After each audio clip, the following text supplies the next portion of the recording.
Hello everyone, today I'm going to be going over mariachi arranging. This is in context to violins. So right here I wrote out a little melody in context to this chord progression going on with the armonía.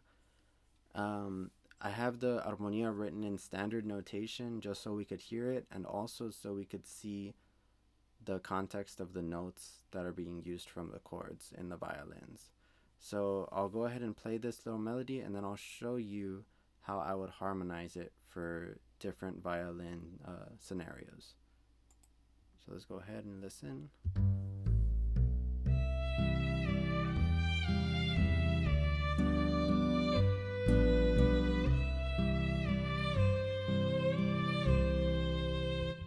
Okay, so if I go down here, I have two violins now.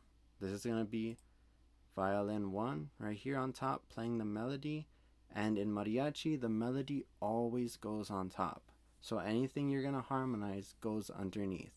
Violin 2 and 3 is never going to be above violin 1. Violin 1's the melody, you harmonize underneath. So right here we have violin 1, we're playing an E, right? We got this E. Violin 2 we have a C. And if you're asking me where did you get this C, right here, if we look, we're in C major chord, C, E, and G. So we have E and we have C. So this means we're going to be harmonizing in thirds right here, right? So we have C and E, we got B and D, we got E and G, and so on, right? So let's go ahead and hear this first section.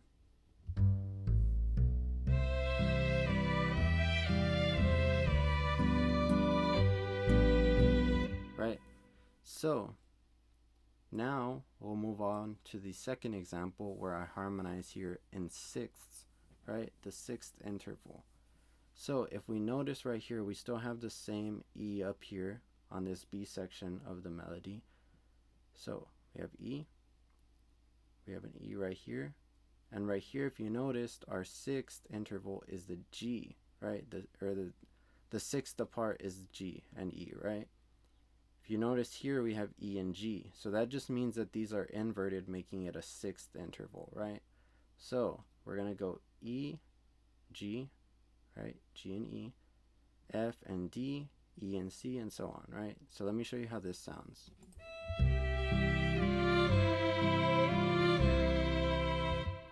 So when you write out violin parts, you might want to either decide between using either or, depending on the context of what you're writing, or you might want to mix it up a little bit just so notes won't clash, right?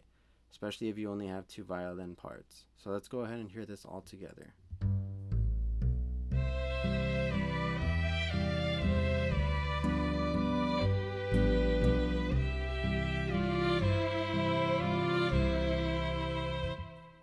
So now let's move on to three violins. So if you notice, we still have the melody on top, right? Melody's still on top. The next harmony we have is the violin 2. So the harmony's right here, right? This is our first harmony, right? So what I'm doing is I'm going to the next note down in the chord, right? Right here we have C major. The next note down in the chord would be C. And then the next note down from there is G, right? So we're making this harmony in context to this chord. So we have C, E, and G. However, it's just inverted in the violins, right? So we have G, C, and E. So from there we go on, right? Right here we end up with G, B, and D. And that's because we have a G7, right? Even though there's 4 notes in G7, we're still taking notes from that chord to make G, B, and D, right? The major triad. Okay, so right here, I'm starting again, C, E, and G, but if you notice, when I end the sequence, when I end the progression, I kind of deviated away from that stepwise motion, and I skipped down a bit. So if you see C, B, and then I went to G, that's because, watch, if I had kept up that stepwise motion, I would have stayed on an A there. And this would give me an A minor triad inverted, right? And I didn't want the A minor triad there. So what I did was I just moved this A down and I turned it into C, E, and G. So we got C on top this time, and it's just a triad and first inversion, right? C, E, and G. C, E, G. Same thing I did at the end, right? C, E, and G. Right, so I want C, next note down, and the chord would be G. Next note down from there is E, right? C, E, and G. Let me show you how this sounds.